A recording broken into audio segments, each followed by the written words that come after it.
Hi கனவுகள் மெய்ப்படும் viewers எல்லாத்துக்கும் என்னோட வணக்கம். நேற்று என்னோட இன்ட்ரோ வீடியோக்கு நீங்கள் நிறைய பேர் சப்போர்ட் பண்ணியிருந்தீங்க. இன்றைக்கும் உங்களுக்கு ஒரு டிஃப்ரெண்ட்டான கண்டென்ட்டோடு தான் நான் இப்போ வந்திருக்கேன். என்ன அப்படின்னு கேட்பீங்க, ஒரு ட்ரெஸ் தைக்கிறதுக்காக இருக்கட்டும், ஒரு பூ கோக்கிறதுக்காக இருக்கட்டும், நம்ம ஊசி நூல் கோக்கணும். ஸோ ஊசி நூல் கோக்கும்போது மற்றவங்களோட ஹெல்ப் இல்லாமல் நம்மளே கோக்க ட்ரை பண்ணலாம். இது விஷுவலி சேலஞ்ச் பீப்புளுக்கு மட்டும் இல்லாமல் ஒரு லோ விஷனுக்காக இருக்கட்டும், இல்லை கிளாஸ் போட்டுட்டு இருக்கவங்க அவங்களுக்குலாம் கூட இது ரொம்ப ஸ்ட்ரெயின் பண்ணாமல் ஊசி நூல் கோக்க முடியும். ஸோ அதுக்காக ஒரு விஷயம் தான் இப்போ நான் பண்ணி காட்ட போகிறேன், எப்படி ஈஸியாக ஊசி நூல் கோக்கலாம் அப்படின்றத பற்றி. இதுக்கு ஃபர்ஸ்ட் ஆஃப் ஆல் எங்களோட ஹேண்ட் ஒர்க் மிஸ்க்கு தான் தேங்க்ஸ் சொல்லணும். அவங்க தான் இதை சொல்லி கொடுத்தது. ஸோ இது என்னன்னு பார்க்கலாம். இது என்னன்னு பார்த்தீங்கன்னா, இதுக்கு பேர் தான் நீடில் த்ரெட்டர். ஸோ மேலே இப்படி இருக்குது, கீழே இதோட பகுதி. இப்போ மேல் பகுதி இருக்கு இல்லையா, ஒரு சின்ன ஒயர் மாதிரி இருக்கும் மெல்லிசா. ஸோ இதில் தான் நான் வந்து ஊசி உள்ளே கோக்க போகிறேன். இது வந்து கொஞ்சம் கேர்ஃபுல்லாக பண்ணணும், ஏன்னா இது ரொம்ப மெல்லிஸாக இருக்குது. அப்படி மெல்லிஸாக இருக்கும்போது வந்து உடஞ்சிடுறதுக்கு வாய்ப்பு அதிகமாக இருக்குது. அதனால் இதை வந்து நம்ம கொஞ்சம் கேர்ஃபுல்லாகவே ஹேண்டில் பண்ணணும். வாங்க முடியாத பொருளா அப்படின்னு நீங்கள் கேட்பீங்க.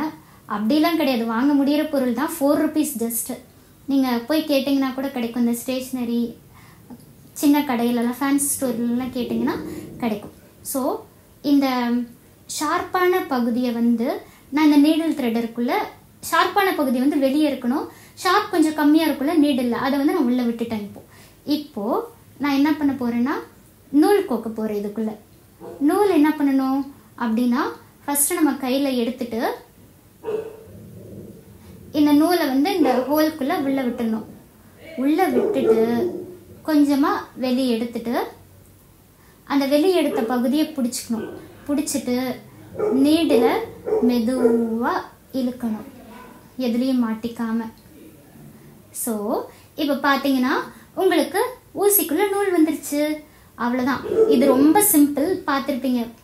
இங்கே பாருங்கள், நூல் இதில் இருக்குது ஊசிக்குள்ளே. ஓகேவா?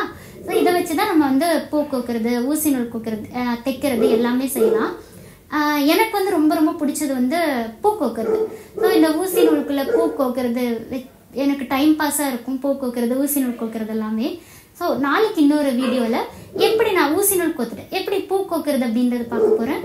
எப்போயுமே எல்லா யூடியூபர்ஸும் கேட்குற மாதிரி தான், உங்களோட லைக், கமெண்ட், சப்ஸ்கிரைப் பண்ணிக்கோங்க. இதே தான் நானும் கேட்பேன். ஏன்னா இதுதான் ஒரு விதிவிலக்கு இல்லாத டைலாக் தான். அதனால் அந்த லைக் கமெண்ட்ஸ்லாம் எனக்கு கண்டிப்பாக ஒரு சப்போர்ட்டாக இருக்கும்.